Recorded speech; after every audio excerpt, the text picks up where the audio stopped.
Hi, everyone. Welcome to the Jewish Divorce Project. I'm your host, Noam Rauscher. And I'm your host, Leeron Tal. Join us as we kvetch and kvel about Judaism and divorce from our perspective as two Jewish professionals and two divorce coaches. and two Jewish parents with lots of experience and plenty of opinions. Hello, welcome to episode 80 of the Jewish Divorce 80 Project. is greaty. Yes, we made it to 80. 80 is greaty. Even though some may exciting. say it's for Brady, but I think it's for Grady, for being great. Being We're great. This is great. Yes. Yeah. Hi. Hi, how are you? Good to see you again after such a break. I know we It's had. been like a break. It's been like No. 2 weeks, right? No, I think we were here last week, didn't we? Were we? No. No, we skipped were a not week. here last week. We did skip a week, yeah. Right, yeah. Welcome back. I'm glad we remembered that. You know what? I'm a little out of it. I think it's the time change. Daylight savings. Come on. There's little tired. such personal trauma around this. I don't know. Like, I lost so much, more so than an hour. I saw a funny meme that said that hour we lost was the time I was trying to get my shit together. The hour I was allocating to getting my shit together. That's very you, by the way. I did not write it, In but the I thought it was constant flow, hilarious. the Zen flow of getting one's shit together. The constant Liked Marie it. Kondo of one's spiritual life. Yeah. I had a very spiritual day yesterday. I went Did you? to my one of my favorite places, to ecstatic dance. Ooh. I haven't gone since it's been warm. You do ecstatic dance frequently? Yes. Do you know what that is? I know exactly what it is. It's ecstatic dancing. It's Sundays Dancing, on that's the beach ecstatic. in Venice Beach. It's Uh-huh. a silent disco. We wear the headsets. Oh, awesome. With a DJ, but Nice. there's a whole meditation Silent in the disco is beginning. a lot of fun. It's really fun. And there's a whole circle in the beginning. We gather, we set our intentions, and then you just dance and just free dancing. How many different channels were you listening to? No, it's just one with a Just DJ who's everybody's Oh, I together. see. But the best is when random people are walking down the street and are just like walking in the midst of these people dancing, and they're like, "What the hell?" Is it at sunrise? No, it's before sunset. It's in the afternoon. Oh, I see. Gotcha. Okay. And Gotcha. it was a gorgeous day at the beach. Just sorry for yeah. everyone who is not in California. Oh, It man. was absolutely beautiful. I went to the Arboretum and it happened to be something going on with the Pasadena Humane Society. So there were all these dogs out there and it was great. It was just like being at my own private dog show where I got to see all these amazing different breeds, and just got to be around them. It was fantastic. It was a lot of fun. Nice. Nice. A lot of fun. How's life treating you otherwise? Are you dating now? Actually, I got hit on and met this guy. I don't think he's like the one. At or ecstatic anything. dancing? No, in a parking lot. Even better. I actually was. This story I has was taking class a written different all over workout. it. I was taking a different workout class, and I was walking out to my car, and I was just feeling all good and confident and whatever. It was after the gym. Yeah, Okay, pheromones get- are going. I get in the car. Right. Yeah, but also like, who looks cute when you go to the gym? I wasn't It trying. depends. Okay. wasn't trying, but anyways. Okay. Well, So I clearly it worked. So I don't know. So this guy just walked over to my car. Apparently he saw me walking out feeling like I'm like the shit, right? I was like feeling so good. Was this and before daylight savings time Yes. or after? before? So you had your shit together I had because you my had shit that extra together. hour. Yeah. Really, that's what worked. That's what it was. No, but it was just I was haven't really been hit on he since. literally walked over and was like, "You just walked out with such confidence. I just had to come say hello and meet you." Wow. And just for doing that, I Look had at to give that. him my number. Look at that. Yeah. Look at that. That's wonderful. I was like, that takes a lot of guts. Look And how to walk. guys don't in do order that to get very someone's phone number. often. That's really cool. Guys don't just go up and ask, and he knew what he wanted, and So have kinda you cool. guys met up since? we went on a date. Uh-huh. He's cool. I'm figuring it out if there's gonna be more dates, but I commend him for Is this your first date, like from the gym? this is my first You know date in a what I mean? while. No, but I mean like you meeting a guy at the gym. Yeah. Well, it wasn't You have really to a gym. Take It was that a into consideration. dance class. Oh, I But see. yeah. Okay. All right. But yeah. First time I Okay. Hey, really. good for you. That's really I don't wonderful. think the guys really just have the guts to go up to girls and just. It's really say hi wonderful, anymore. especially since people talk about that and wanting that sort of thing. Yep. Totally get it. Yeah. I totally get it. It's really a great idea. It's also, as you think about it, it is a good pickup line. Saw the way you walked and, you carried yourself with great confidence. I think that's a great, I just had to come up to you and say hi. Yeah. Great. Yeah. He didn't comment on how I looked Nope. or, Nope. Good. Yep. Nicely done. Got to give him credit. How about you?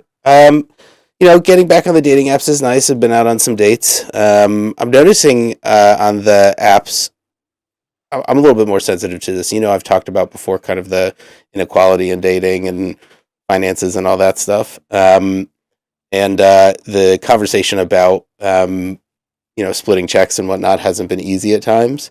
But one thing that I'm also noticing is that a lot of women put on their profiles things like "make me laugh," and it's just so interesting that they say things like "make me laugh" rather than have a sense of humor. Mm-hmm. Right? I would think that like one just sounds so service oriented, and the other one just sounds like something you experience, right, as in a partner. Maybe they want to be tickled. Okay, That's a way to make me laugh without we're getting having a there. sense of We're humor. warming up to it, friends. Just know that was the trigger warning for everyone. There's going to be, just stay tuned after the break because we're going to have a great conversation with Sharon Pope, who's an amazing coach for those going through divorce and life transitions, particularly works with a lot of women. But note that in that conversation, I'm sure somewhere there's going to be another reference to tickling and toes or something like that we're just going to have to brace ourselves for. And you never know what Leeron's going to bring up in terms of her unorthodox methods when it comes to coaching women through these life transitions as well. But nonetheless, dating, it's an interesting experience. I don't seem to match with those women either who say things like "make me laugh." So, it doesn't Yeah. work for me. I'd be I'm like, not a clown. no, you'd be I'm like, not I there don't, to amuse no, you. you're more like, tell you the real deal. Oh yeah, that actually is more of my problem. That I'm like, You want I'm to hear the telling them real the truth? real deal all too often. You want to hear the real truth? It's probably not going to make you laugh. And then I sprinkle in stories about how my dog died because I'm just totally uplifting. Yeah. You need someone uplifting. You need to be with a woman who is uplifting. Because two downers, does not sound fun to be around. Okay, all right. All right, Good enough. to know. We did the dating check-in as per our outline suggests. Let's. I'm really excited. Sharon Pope's going to be a great guest for us to have because we talked about the idea of what it really means to think carefully about should you divorce or should you not. And Sharon works with people specifically for that. And did you encounter Sharon in your practices going through divorce? Did you see any of her material along the way? Yes, I have. I mean, I know she has a book, Right. new book. Right.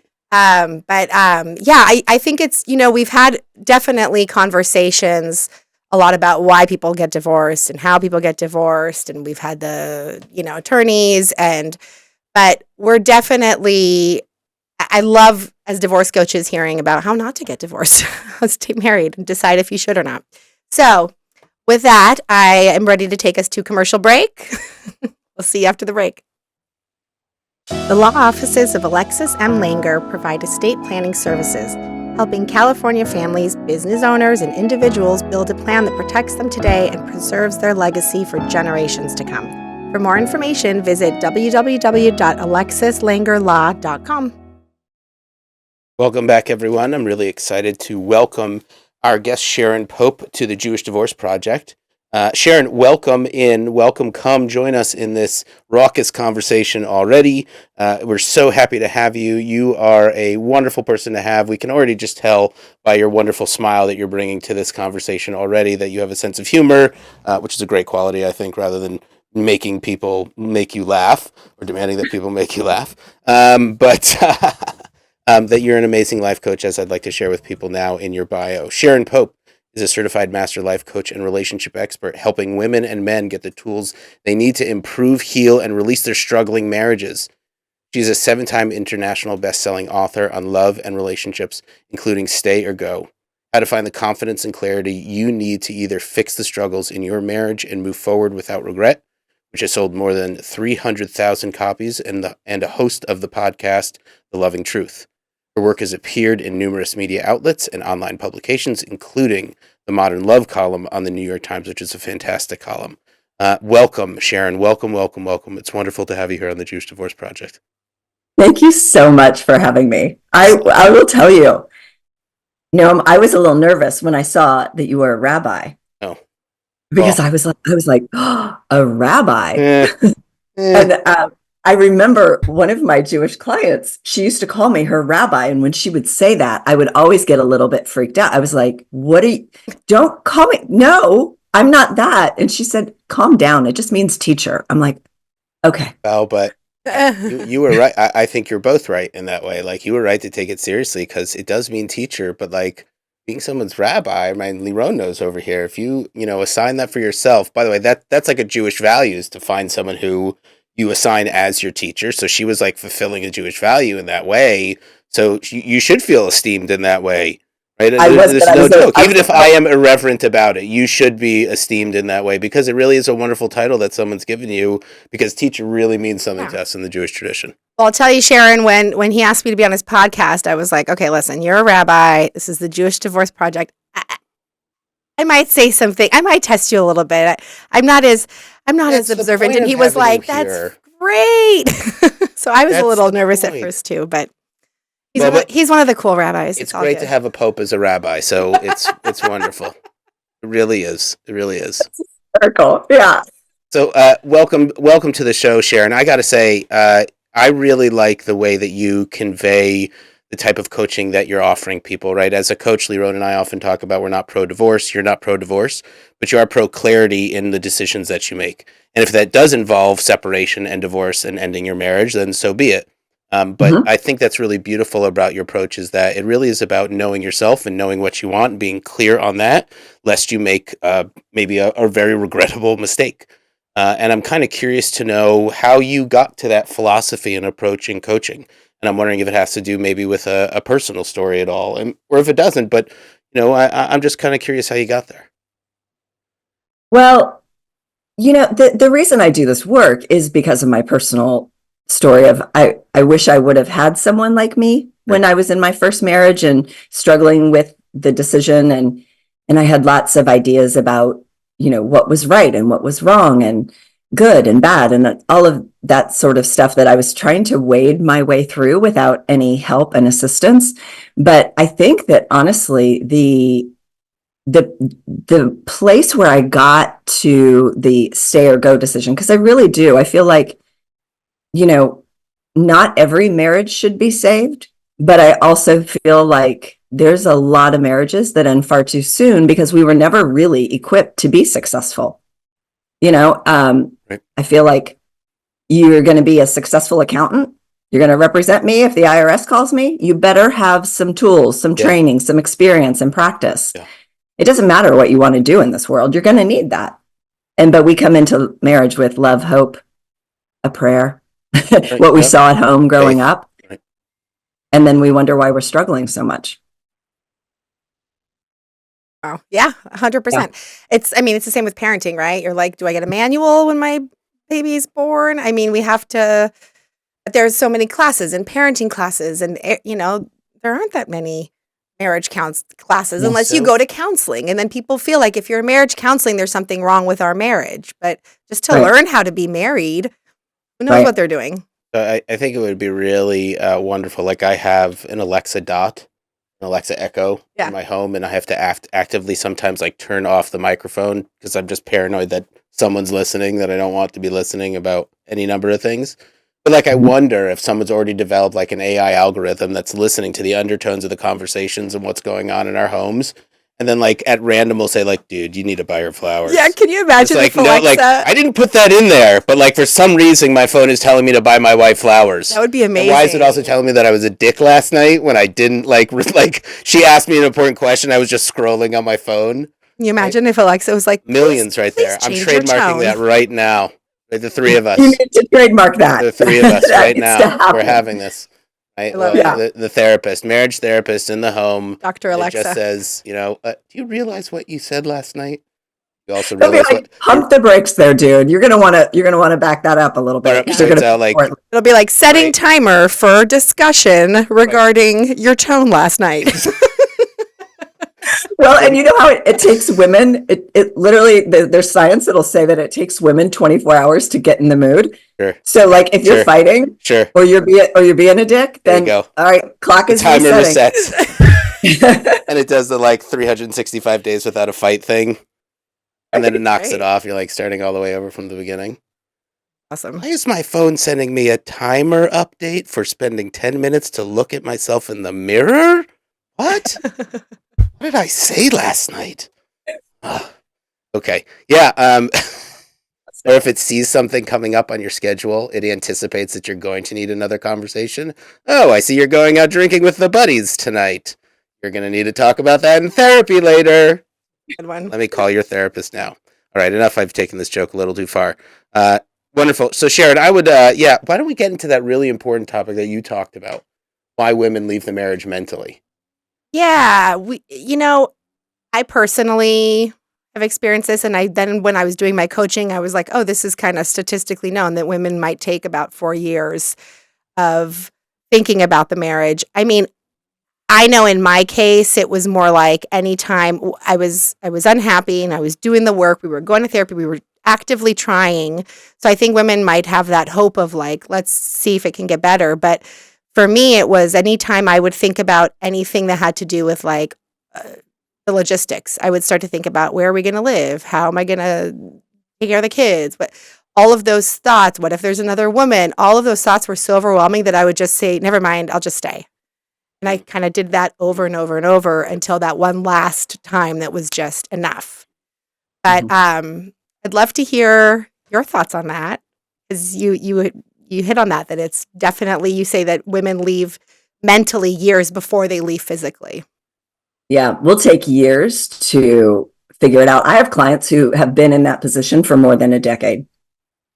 And it's kind of like what you're talking about, where you start to question the marriage. And then when you start to think about, wait a minute, that means I end it. And then you start thinking through all that would mean. And all of your fears come right to the surface there, whether it's, telling the kids that mom and dad are no longer in love. Where am I going to live?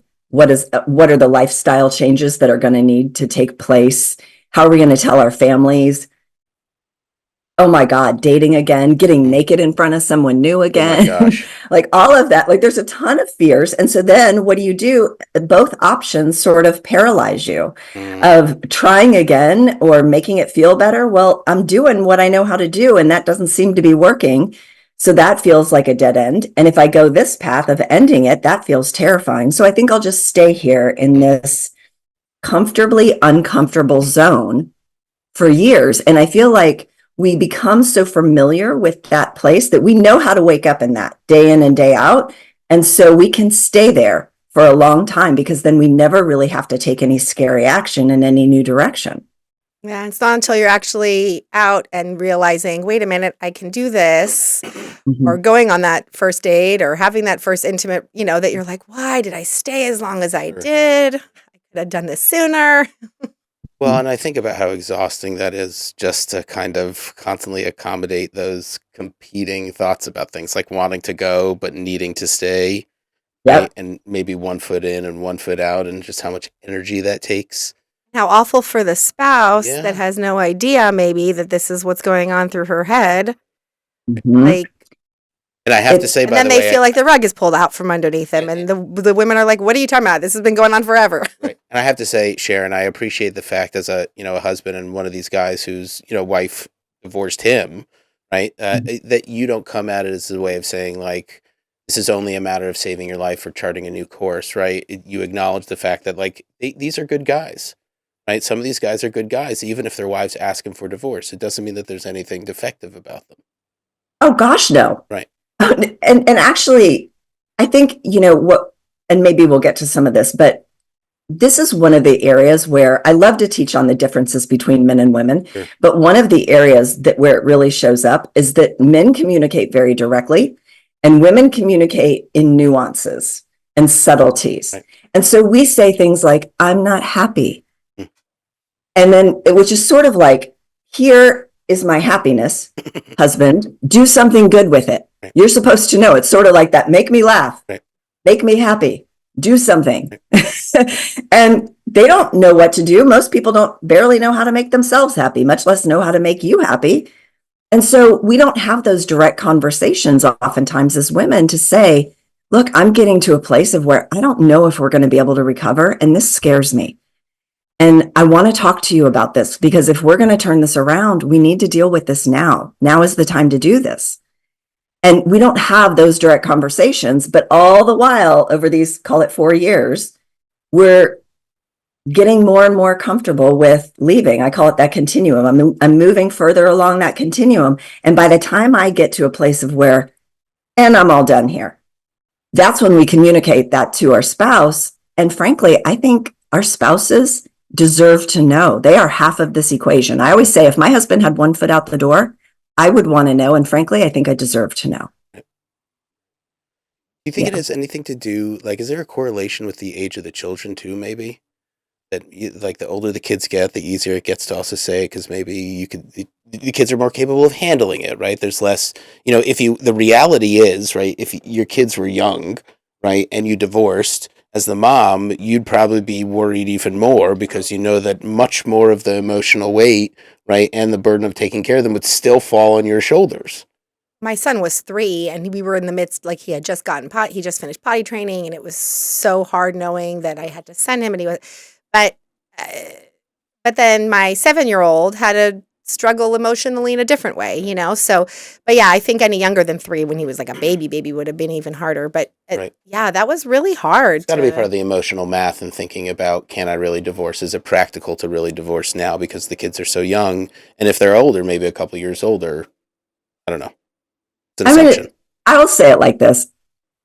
It almost doesn't matter because we're going to make up the reasons why, and kids are always Sure. Okay. Fair enough. Too. Doesn't really And matter. so Yeah. I have plenty of people who are like, but my kids are young. I can't do it when they're young. And then I have plenty of people who are like, but my kids are older. And how are they going to deal with this? They're in high school. They're just starting to learn about love. This is going to taint them forever. It almost doesn't matter. And I even have clients who their kids are in their 30s. And this is what's interesting about that. Oh, I'll just wait till they're 18 conversation. Because we think, like, what is the logic here is that maybe once they turn 18, that they're going to shut off all ability to have feelings and emotions about their parents divorcing. They'll be in their 30s and 40s and they will have opinions and feelings. Fair point. Fair point. Okay. Yeah. But we're talking specifically about women, and I do feel, and I might be wrong, but from what I've kind of seen and gathered, and a lot of the clients I've talked to, it seems like men won't necessarily leave a marriage just because they're unhappy. Like, I think that men maybe are more tolerant, or I feel like women will leave a marriage because they don't want to be in that marriage and they are unhappy, and they just want to be alone. Like, men will end up leaving very often for another woman. Yeah. Okay. Why do you look at me in that way? Because I'm waiting for you to attack me with the response. Do men just end up leaving a marriage? Oh, I mean, that's. I don't know. What do you think about that, Sharon? I defer to Sharon. Yeah. He's going to punt. I think that in our hierarchy of what constitutes happiness in our lives, I think for women, relationships are at the top of that hierarchy. That relationships are the end all be all. Like, it's really, really important. The quality and health of our relationships dictates the quality and health of how we feel about our lives. Men, and this is a generalization, so this is not every man, but many times relationships are not quite that marker of what constitutes a successful, happy life for me. Right? It's career and success and maybe not success, but fulfillment and purpose. Oh, that's so interesting. And for women, it's not even just romantic relatitions, with friendships, all relationships. Exactly. That's huge. We're built for relationships. Yeah. I completely agree. I really do. I think that's and you're very compassionate and you're sensitive. You have all those qualities, and you agree with that. I think men's success comes from their operations alone, because it breeds a better community of them ultimately amongst other men, right? They're a community of lone wolves, or they're a pack of lone wolves who will operate together. And, God help you if you're an alpha that can get along with other alphas, right? Or it's kill or be killed. And I think you see that play out in any number of different scenarios, from the playground all the way up to the boardroom and the office. And I think women's success, as per what Sharon's saying, comes from much more of a communal relationship based approach, right? Which is to say that they rely on their friends and their relationships with one another. They build relationships within the office probably far more easily and whatever understanding. I mean, when I taught, it's more of a school is much more driven by women. That's just the way the demographics work out. And to see the way, being in an office building, so to speak, right? A schoolhouse is very different than even a synagogue. But in a schoolhouse or wherever that is dominated, right, by female leadership and female authority and female relationships in that way, even in a hierarchical structure, felt much more community oriented and like everyone is involved in it for the individual success because it meant betterment for the whole community. And so that's what I mean. Like, I think the success that women gain is through their relationships with one another that helps support the individual, which ultimately, betters the community. Whereas guys, it's you're on your own, brother, right? Like, you got to help everyone else out and you'll benefit from it some way, but like, you're on their own to do it. So I don't know. That was a long way of agreeing with you, but yeah. No, I think it's huge. And this is also why it's been shown that women do better after divorce than men do. Right. Because we have community. The relationships.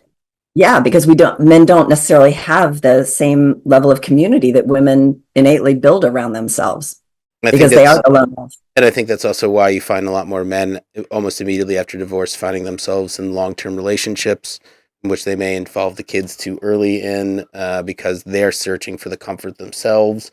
Maybe they also don't know how to necessarily parent their kid as well as they thought. And so having a woman involved in some way will help, even if they won't outwardly state it.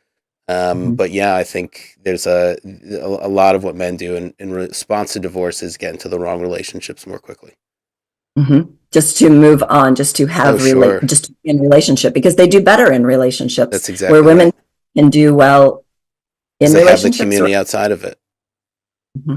So what are the main points of how you help people when they're in that stage of trying to decide? I mean, I have some clients that are like talking to me about their husbands, and I'm sitting here going, "He doesn't sound that bad." It's all relative. Yeah. So where do you say? Because I know you do a lot of work to try to help people understand if their marriage is past saving. What is kind of a good threshold for that?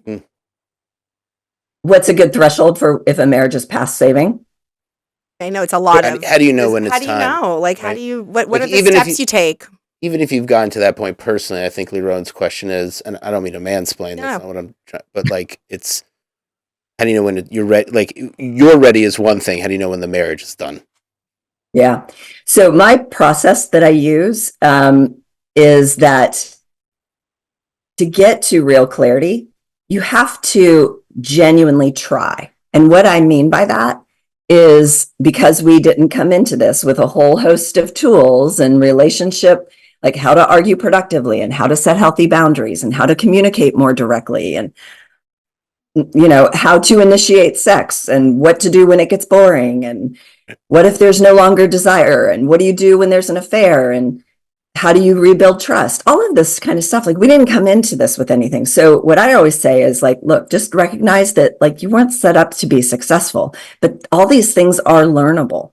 And so if you want to see if your marriage can evolve, so this is going to take a bit of an explanation, but the marriage you have today, if you're struggling to the point where you've got one foot out the door, this is not actually the marriage that you want. You might want a relationship with this person, but it's not the way it's functioning today. So we've got to see, can we evolve the relationship to something that feels good for both of you today? Which means you got to get clear about what you want. You got to show up for that. And then you got to see if you can create that shift in your marriage. So you've really got to show up, get equipped with tools and try. And what I mean by try is try these tools over and over and over again. It's going to take some practice because just like learning Italian, the first time you open your mouth, it's not going to sound like Italian. So you're going to have to practice it a little bit. And then if you genuinely give it that opportunity, and everyone has different time frames, because some people are like, I've been trying for 10 years. I'm only going to try for 10 more minutes. And other people are like, I really would like for this to be able to work out. I do have love for my husband, but I don't know how to find my way back to him. They're willing to take a year or longer to really see, can we evolve this to something that feels good? But if it can't shift, if this relationship is what it is, you've gotten equipped, you've tried your best, and it just will not budge and it won't feel good for you, then you can make peace with a decision to end that relationship. It still won't be easy, but you can make peace with that decision and you won't look back and regret it. You'll never regret giving something your very best shot. So great it's so important for the couple to have their own tools, because a lot of times it's like, oh yeah, we went to counseling, we went to couples therapy, so you feel like you tried, but not every therapist necessarily is the right one for you, and not everybody gives you the right tools, and not, you know what I mean? Like it's only one piece, I think. And it's so different because I'll tell you, like, I don't love working with couples. I work with individuals. And even when I work with a couple, I work with them as individuals. I meet with them separately because I think we can get at the heart of it so much quicker because they're so much more honest than when your partner's sitting right there. You know, we'll say things differently when your partner is 3 inches away from you. You have to create that sacred space for that person to find the peace to be vulnerable, right? So that they can actually share all those things that they haven't been willing to share with their, potential ex or their current partner, to get them to the place of having the honest conversation. I agree. I do think a great way to get to all of those tools and learn good communication is the second time around. I hate to say it, but like listening to everything. Well, no, she's talking about if you can have communication, if you could do this, if you could do that. I'm like, man, I learned so much. I'm going to do it so much better second time around. It's like the first marriage is like your training. But that's what you're supposed to be using your relationships now for. Right? Is to practice those forms of communication that you didn't use, earlier, those boundary settings that you didn't do, right? All that stuff. Right? Yeah. I mean, I would think. Yeah. I mean, so if the stats are that first marriages end in divorce 40 to 50% of the time, second marriages are 68% of the time, and third marriages are 74% of the time. And I think the reason for that is because most people aren't doing what you're talking about doing. Like when I got out of my first marriage, went through my divorce, I just like went head first because I wasn't a coach then. I was in marketing then. So I didn't have any tools either. I just dove in deep into personal growth and relationship tools. And it was like all I really wanted to do in my free time. It was so interesting to me because I couldn't figure out why I couldn't make this work with this perfectly good, kind-hearted human being. So I just felt like if we can figure this out and move this along further, then there might be a path forward. So I lost my way there, but no, but I think you're right that it has to take a willingness to say, even if someone has waited it out before they've taken the time to really express that they want a divorce, it doesn't mean that they are entirely without need to do their own inner work themselves, right? Yes, that's what I was going. Thank you. Because I did my own inner work. So my second marriage is nothing like my first marriage, but that's because I'm different. There you go. So the issue is that a lot of people are like, oh, well, I'm going to speak from the woman's perspective. Please. Yeah. But like, they're the problem. Please speak from your natural perspective. Go right ahead. I give you permission on my show. Here's the problem. Thank you. Sorry. Here's the problem. If I get rid of him, problem solved. The problem is, really, we take ourselves with us because it always takes two. And so I knew that from early on going, there must be some reason why I can't make it work because he's a solid human being.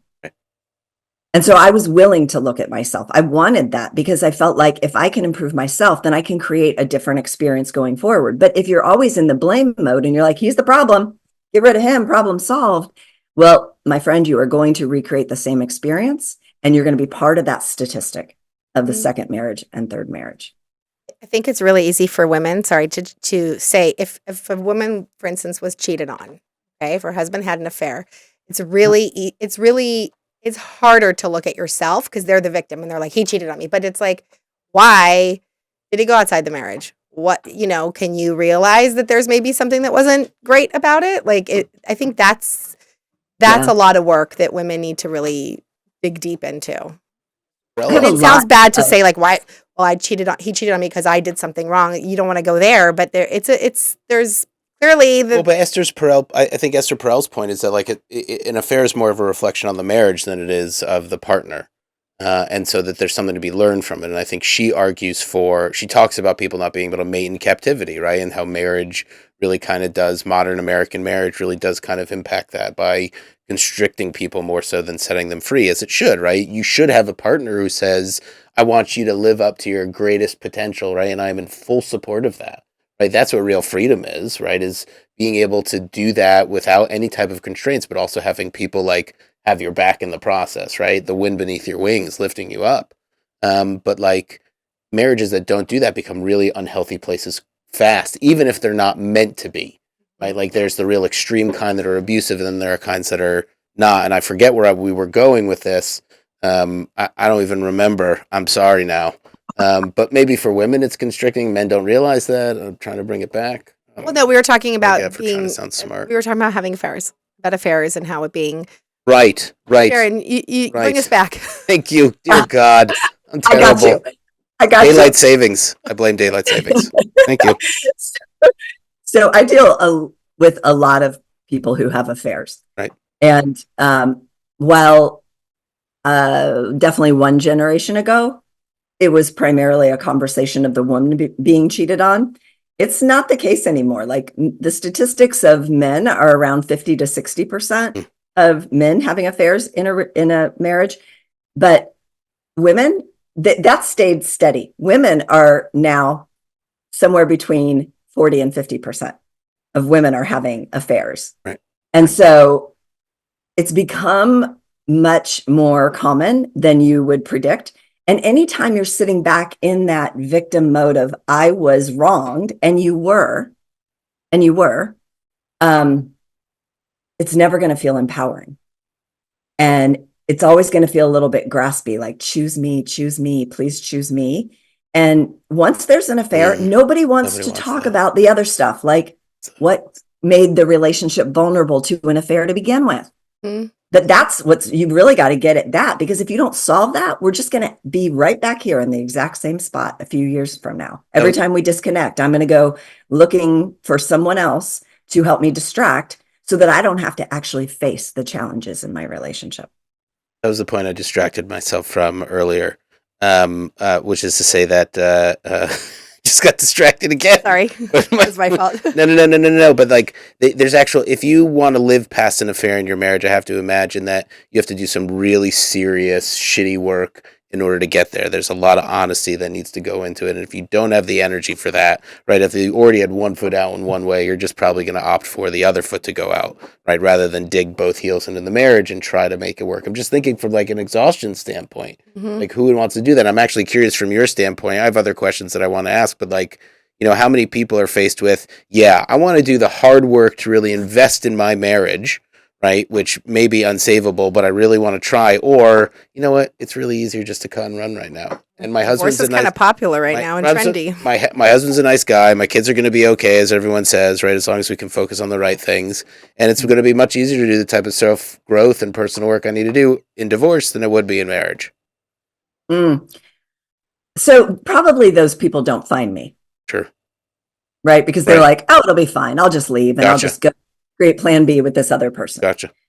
It's really when they're torn and the affair has now complicated things so much more, because now they can't get out of their head between comparing option A and option B, option A, option B. And now they're comparing two things that in my mind are completely incomparable, because you're comparing what you think your life will be like with this new person that you've been with, that you haven't actually lived life with. You haven't lived life alongside them, right? You've met in a hotel and you see them once a week and you send flirty messages all day long, and you're able to show up differently to that relationship than as the wife and mother or husband and father role that we've gotten into inside of our relationships, that we find a hard time breaking out of in terms of being in our woman role or our man role. So, yeah, I think probably the people who are just cut and run they don't want to do that work, they probably don't find their way to me. But when there's that extra complication on top of it, of like, now my heart is in two places, and can I be so selfish as to end the relationship for my own happiness? Because I think that that will make me happier. But every single person who's had an affair, who's thinking of leaving their marriage to go pursue that affair, has Googled what percentage of relationships that start as affairs actually work out. Sure. And it's like 10%. It's Right. not great. Right. The odds are not in your favor. Right. It's a lot of work, and I imagine it requires a lot of reflecting. And in that process, I imagine there's an exploration of the language we use and how we communicate to one another. And so I'm curious, with the clients that you end up working with, you often point out maybe words that are damaging to their relationships, right? You know, I think can focus on the 5 words that are destroying or killing your marriages. And so I'm curious what those are, and wondering if maybe we need to have like a new segment on the show every time we meet, which is like the words that are killing your relationships, just to make people aware and dramatize it a little bit. But Sharon, please, what are these words? What are some words that are, the 5 words? The 5 words. I know it.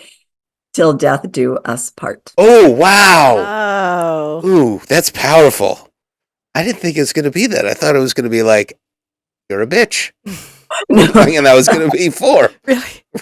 No, because we put those in our vows because we're so afraid of the freedom that exists inside of our relationships. Because so we want to lock it down. We want to say, we are going to remain together no matter how miserable we make one another till death. But then we put our marriage on a shelf. We stop investing in it. We stop showing up for it. And we pour all of our time, love, attention, and energy into family, work, whatever. And those things are thriving. But then we're shocked when the marriage is suffering. My ex tried to definitely pull up like, but we made vows. I'm sorry, We have a ketubah. Like, and we signed a ketubah. I'm like, what? I'm locked in? Like, I'm fine. Breach of contract. Like, what am I Breach of doing? contract. Yeah, sure. Like, Hey, whatever you say, buddy. I don't mean to No, laugh. it happens all the time. I Like, laughed. you made a vow, you made a promise. Sorry. Yeah. that's good. Right. Well, it makes me wonder, like, do we subconsciously think like, all right, get married and get that out of the way, because then you'll have some type of relational safety net. Like, you won't have to worry about going out there and dating, and you'll take care of that drive to procreate, whether you actually know you can handle that or not. Well, right? I think You're going to take care of that. And in the meantime, it'll free up that emotional space some way and that physical time to like focus on your career and the other things. But we don't actually think about how it really impacts us with the things like till death do us part and how constricting that really is. Right. I think people who get married a little bit later, I'm curious about that, if there's a better success rate, because I feel like I was 25 when I met my ex, and thought I knew who I was. I mean, how much do you really know who you are at that age? It takes going through marriage and having children and a mortgage and all of those things. And I think that's how you really learn who you are a little more so. But I think that, what you want when you're young and it's your first time getting married and you're thinking about a family and you're thinking about everything, it's different. Like, I have friends now that are in their 40s, in their first series, they're getting married for the first time, and that's a totally different. They're going into this with such a different mentality. My buddy just called me. This is a buddy from high school, like one of my best friends from high school, and he's got divorced shortly before I did, maybe a couple of years before I did. And recently just told me that the woman he was dating for 5 years, that relationship just ended for any number of different reasons. And it ended kind of in the typical way that a lot of marriages end, right? There's this like kind of slow departure from one another. And in the process of talking to him about it, he said that this was his first real relationship post-divorce. Mm-hmm. And I was like, listen, man, like some of those relationships aren't really supposed to work out. I know it feels bad right now, like you feel a sense of despair. He was literally talking about that, like if he was really going to find another relationship. I was like, you will, they're out there, but like you have to give this process time, as you do in all circumstances, but even more so, like now's really the time to learn from it and what do you want in the next relationship. Be single for a little bit. That's exactly right. Like 5 years is a long time immediately post-divorce to be in a relationship. And like we just talked about, right? The first thing he did, right? Maybe not the first thing he did, but like certainly that's a long time. And not that I wouldn't advocate for going the distance in a relationship if you couldn't, but like, it sounds like it just wasn't working out, and he brought a lot of the same stuff from his previous marriage into that one. Yeah. I feel like you're probably right that the older you get, the more you know thyself. And so hopefully the better success you'll have with that. But I also know, like, let's say I know I was 27 and when I got married in my first marriage. But let's say you get married at 35. Trying to know who you're going to be in your 50s, post menopause, post empty nester, like you don't actually know. So, Yeah. because life is going to change you, right? Like try becoming the woman or the man who you were before Right. you ever had kids. Go ahead. Right. Like you can't. So life is going to change you. And that's part of this is, are we going to grow together or are we going to assume that how we are today is how we're going to be forever? And if we don't start getting more comfortable with that we're changing and our partner's going to change, and I can't wait to meet who they're going to be next. I can't wait to see who they're going to be next. If we would normalize that change, it wouldn't be so jarring when our partner starts growing and we get a little insecure about that. We could explore that a little bit more as opposed to getting freaked out by it. Okay, so I'm loving this conversation entirely. We've got to have you back at some other point, but I want to just challenge you a little bit on that last part, because to be that open to your partner growing, right, and self-discovery and being able to tolerate all that stuff has got to take a great, just a great amount of maturity, right, in oneself, and to be able to do that. Like, how do you get Yeah. to that point then of being so mature for your partner to allow for that type of space? So there was a meme I saw years ago, and I have tried to find it. I'm trying to find who the author is, but it was essentially, it was like, I can't find it, but this was the theme of it. It was a boy, like a young adult boy asking his grandfather, Mhm. who had been married for more than 60 years, what's the secret to a happy marriage, granddad? And his grandfather said, your grandma has been at least 8 different women in the time that I've been married to her. And I just have looked forward to getting to know each and every one of them. And that was the thing that made me go, yeah, if we would just go into it like that, like just being more curious about who our partner is and who they're becoming and what's interesting to them now versus what was interesting to them before. If we would just approach our marriage with a little bit more curiosity, I feel like so many couples, it's like after you've been married 10 years, you feel like, oh, I know everything there is to know about this person. So I stop asking questions and I stop being curious about them. So I think it can start with just simple curiosity. So amazing. I remember I literally remember my ex at one point being like, "What happened? You're not the woman I married." No That's the way it shit. should be. And me feeling bad about it. Like, Right, no, right, I'm right, not the woman you right. And you married. shouldn't feel bad My about biggest it at all. concern at that point was where I was having happy hour, where I was going for happy hour, and how many times I could do Pilates in the week. Like, I mean, So true. No, there should be these institutions for setting each other free in that way. There really should be, right? Not constricting, like till death do us part, right? And there's nowhere you can go, and you just kind of have to suck it up and deal with it. But it should be that, it becomes an opportunity to say, like, okay, now I can really be vulnerable enough to grow into who I want to be, rather than defensive about it. instead of being like, oh, I'm not the woman I used to, Right. you're And not that's the a woman bad I used to thing. be. It's more like, who is this new woman? Let's get to know her. Celebrate it. Yeah, what a shift. Right. And It equally was for his men too. I want in to that tell way. all of my married friends to be Right. like, who are we now? Let's look at each other. And I would say equally for 2 men in that way. Yeah, right? yeah. Mhm. Yes.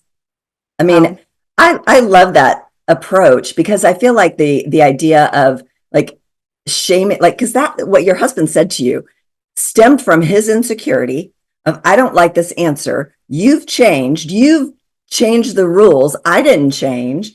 And so sometimes we use shame as a way to sort of control people. Agreed. When I'm like, no shit, you're not the same person you were when you were 25. Well, the word change should be swapped out for growth.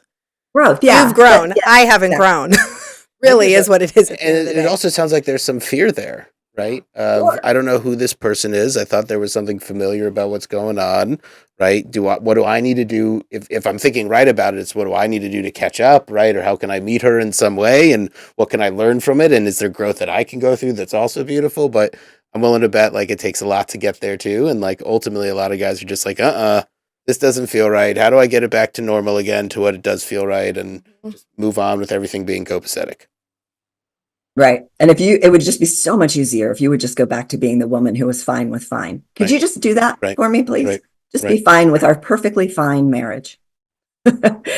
Well, you also don't necessarily know. I feel like when you're, I don't know if it's age or just, experience, life experience, you don't really know what it is that you need from a partner necessarily. You don't know. You think like, "Oh, he makes me laugh and he's, we have good times together." You don't know that necessarily maybe ambition in a man is really important, or, there's certain qualities that you don't really know you need from a partner until they're there or there. Well, and then because you're growing, that means your needs are changing. And Yeah. so the things that worked really well together for the two of you fit together like puzzle pieces, for the first 20 years. What if now you're not as good of a fit anymore? Right.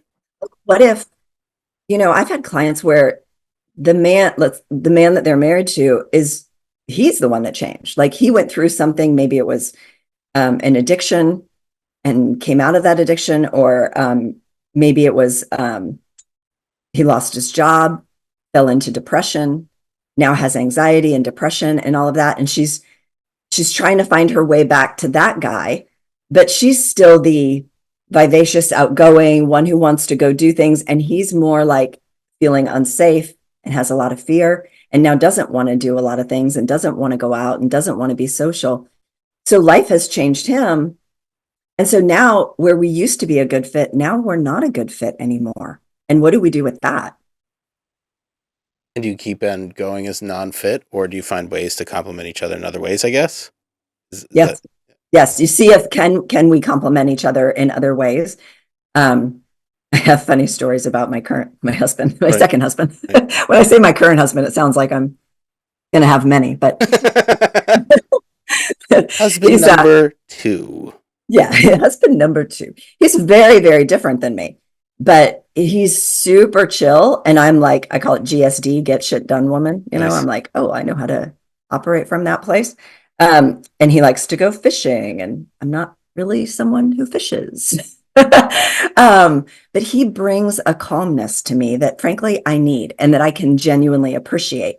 But I didn't know what to do with it at first. So you have to go looking for how is this difference between us an awesome thing, as Mhm. opposed to, well, this is different. You should be more like me. It would be so Mhm. much easier if you were just a carbon copy of me.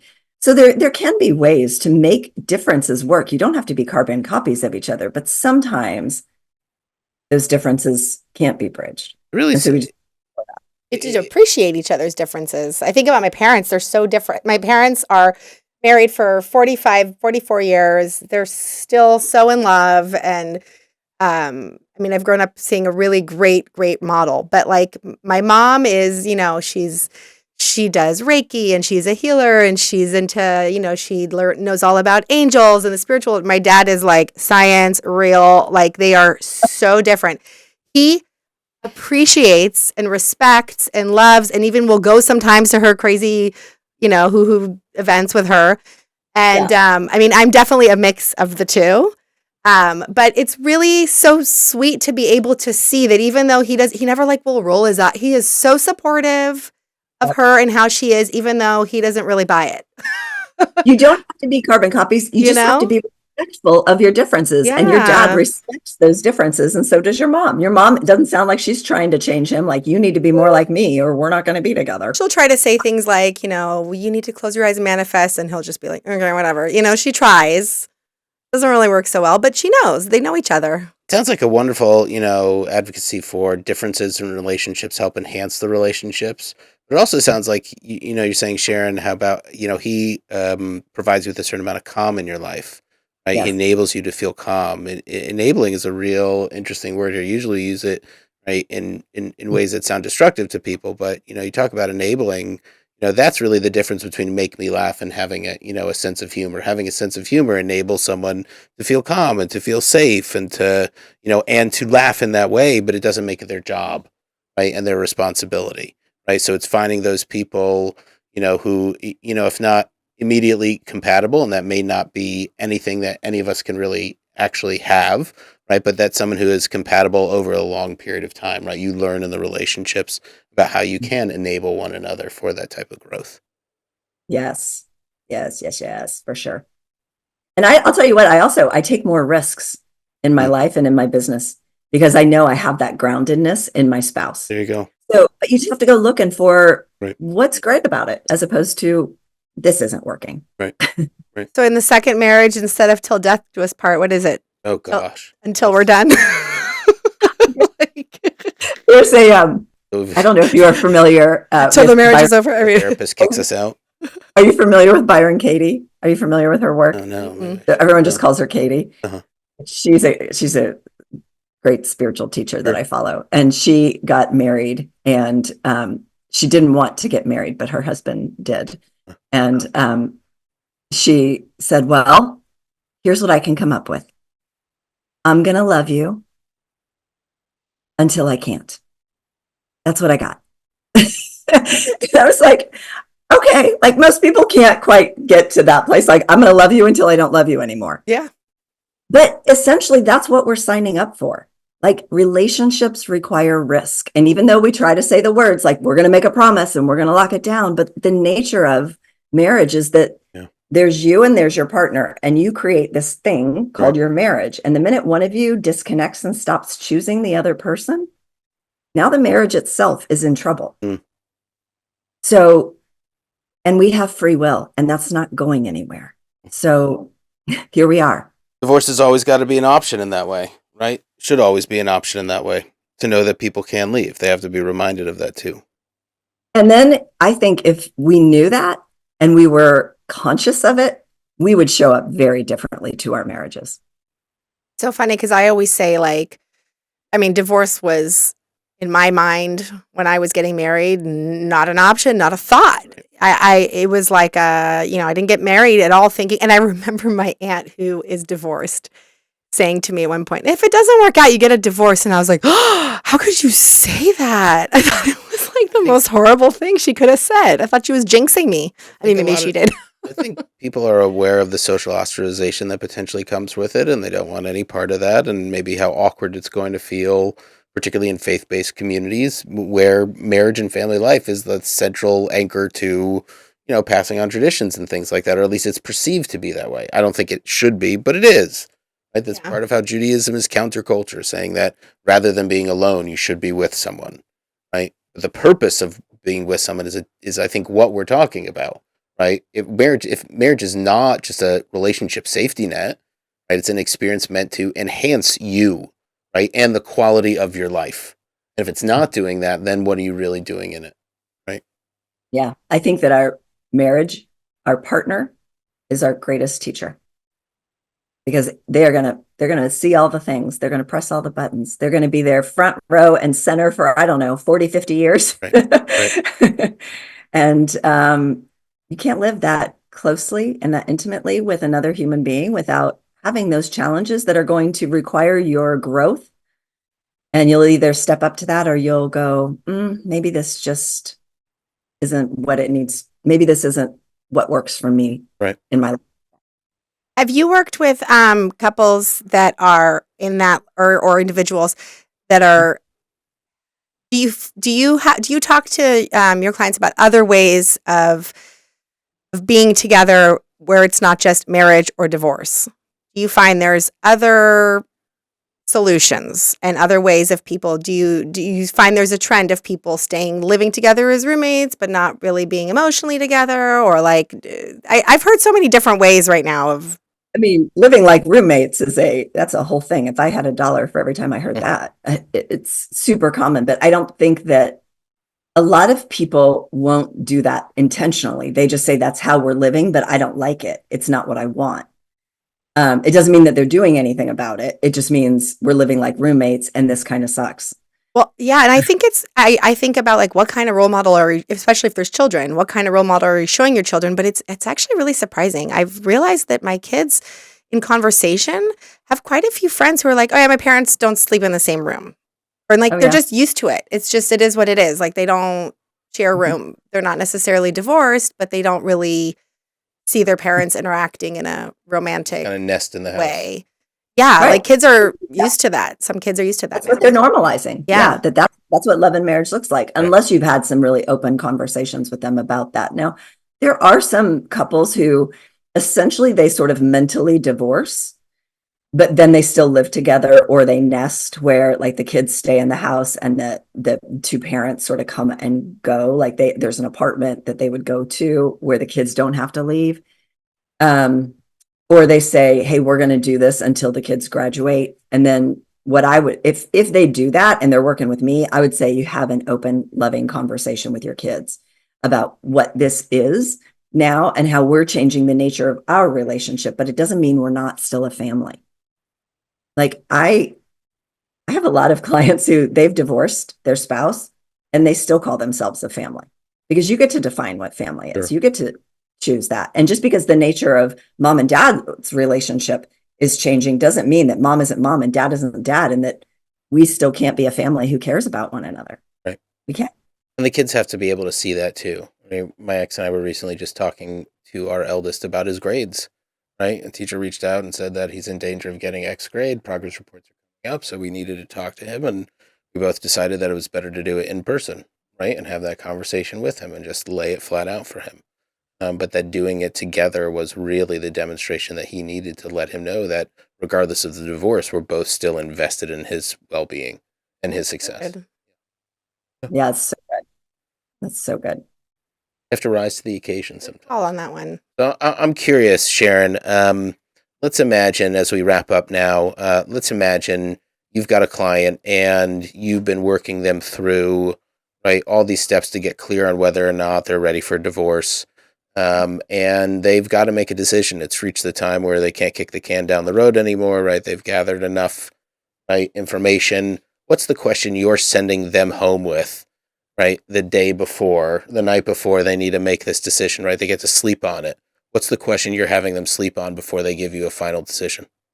Mm. And they tell you which way they want to go. So I use a continuum of like scale of 1 to 10. So we would have been talking about this the whole way along in our work Sure. together because it changes every day. Yeah. Like, so 1 is I'm in it to win it and I want to do anything I can to make this work. And 10 is we're all done here. Right.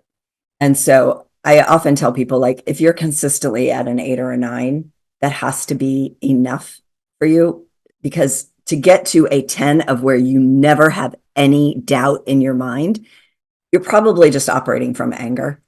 But I think you can feel confident with an 8 or a 9. So it would be where I want you. So first of all, the other thing I would have been working with them on is some practice of getting still and quiet so that you can hear your inner wisdom. You can hear that inner voice, that gut instinct that we all have, but you can't hear it when your mind is very noisy or you're asking all your friends or talking to your sister about it. And you know what I mean? Like you've just got to like quiet it all down, get in touch with that part of you, that voice within you, and be able to trust it. So that's some of the other work that we would have been doing. And then I'd say, and wake up tomorrow morning and just ask yourself, where are you at on that scale? 1 through 10 today. And if you're an 8 or a 9, then let's start moving forward. You can always make a new decision in the future should you get new information, right? If you get new information, like your partner has completely changed and now they're ready, like then you can react and respond to that. But if nothing new has changed, then you know what this looks like. No, I got to say, Sharon, that was a very rabbinic answer. We started off our conversation noting how you are a rabbi to Rabbi people, Pope. Rabbi Pope here.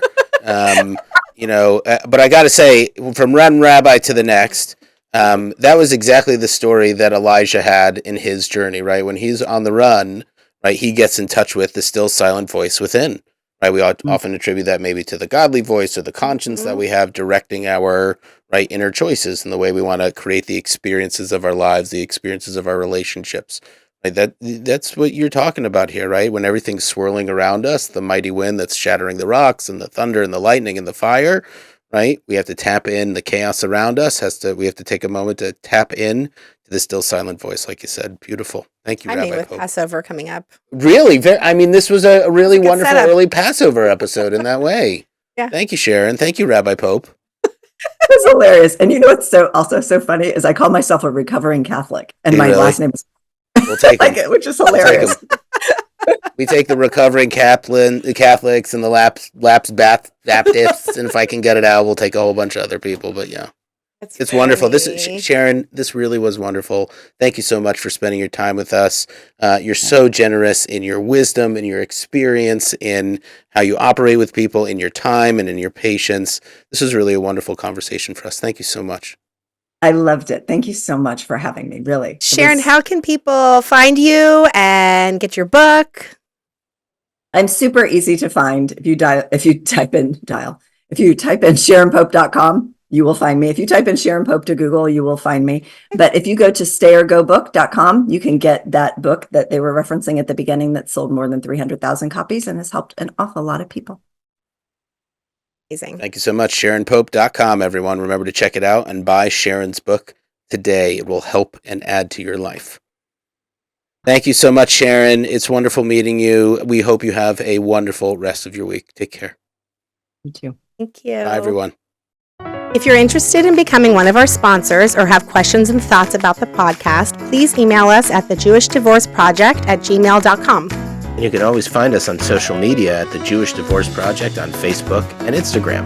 And if you'd like to work with me, I specialize in divorce coaching for women. I can be found at mydivorceconcierge.com and on Facebook and Instagram at mydivorceconcierge. And if you're interested in working with me for divorce coaching or spiritual coaching, I work with people of all kinds, of all backgrounds as well. My email address is noamrauscher@gmail.com. That's NOAMRAUCHER@gmail.com. And you can also find me on Facebook and on Instagram at Noam Rauscher.